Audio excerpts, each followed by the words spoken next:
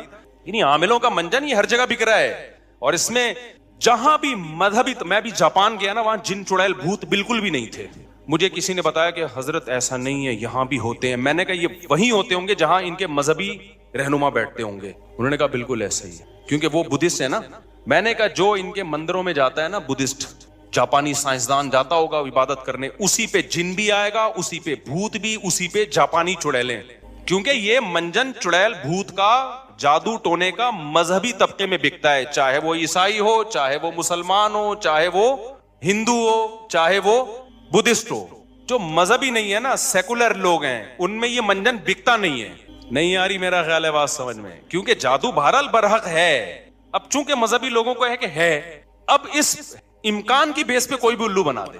مثال کے طور پر ایک بیماری ہے جس کا وجود ہی نہیں ہے، اس میں الو بنانا مشکل کام ہے۔ ایک بیماری ہے جو کروڑوں میں کسی ایک کو ہو سکتی ہے، اس میں ہو سکنے کی بیس پہ الو بنانا آسان ہو گیا کہ نہیں ہو گیا؟ تو اس بیس پہ کہ بھئی نبی پہ بھی تو جادو ہو گیا تھا، تو فلانے پہ کیوں نہیں ہو سکتا؟ ابے فلانے پہ ہو سکنے کی بات نہیں، ہوا ہے کہ نہیں ہوا؟ یہ اس نے کیسے بتا دیا کہ اس پہ جادو ہوا ہے؟ اس کو کیسے پتا چل گیا؟ کوئی بھی اٹھ کے بولتا رہے۔ تو اس لیے بھائی یہ میں کانفیڈنٹلی بولتا ہوں کہ عامل سارے برے نہیں ہوتے، میں مانتا ہوں کچھ نیک ہوتے ہیں، تھوڑے سے کچھ نیک ہوتے ہیں، لیکن اوپر کی کھوپڑی خدا کی قسم ان کی سیٹ نہیں ہوتی، وہ خود پاگل ہوتے ہیں۔ کوئی ایک پاگل نہ ہو تو مجھے بتاؤ، یا اگر پاگل نہیں ہے تو فراڈی ہے، پھر وہ بہت بڑا فراڈی ہے۔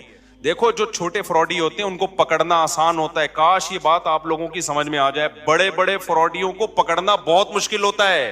اور مجھے حوالے نہ دیا کرو حضرت جی فلاں حضرت فلاں کے ہم بہت اعتقاد ہے, لیکن دین کے علم کے معاملے میں تقوی میں ہم ان پر اعتماد کرتے ہیں. عاملوں کے منجن میں ہم ان پہ اعتماد بولو نا نہیں کرتے. باقی جادو برحق ہے, جنات بھی آ سکتے ہیں, کروڑوں میں کسی ایک پہ آ جاتا ہے. تو اس کا علاج یہ ہے کہ سورہ فلق سورہ ناس پڑھ کے دم کرو, یا مسجد کے امام یا کسی نیک آدمی سے دم کرا لو. بس اس سے آگے بڑھنے کی کوشش کرو گے تو معاملہ پروگرام بڑھ جائے گا. وقتی طور پہ ٹھیک ہو جاؤ گے, پھر دوبارہ چڑیل آئے گی, پھر تمہاری نسلیں برباد ہو جائیں گی. فلیتے پلیتے, ایک دھاگا یہاں ایک یہاں پر فلیتا, اتنا عذاب میں مرو گے بھی سالے, اسی مصیبت میں مرو گے تم. فلیتوں پلیتوں سے جان نہیں نکلے گی تمہاری کبھی. ہمارے یار اللہ نے اتنے ہمیں اولادیں دی ہیں, ہمارے گھر میں بچے بیمار بھی ہوتے ہیں, صحت بھی ہوتی ہے. ہم نے تو کبھی نہ کوئی فلیتا نہ کوئی پلیتا نہ کسی عامل نہ میں نے تو عاملوں کو چیلنج کیے, تیرے باپ میں دم میں تو آ یار, 2-4 چڑیل بھوت ہمارے گھر بھی بھیجنا. یہ منجن انہی لوگوں کو بکتا ہے جو ان لوگوں کو مانتے ہیں. اور یہ صرف مسلمانوں میں نہیں ہے, یہ ہندوؤں میں بھی ہیں.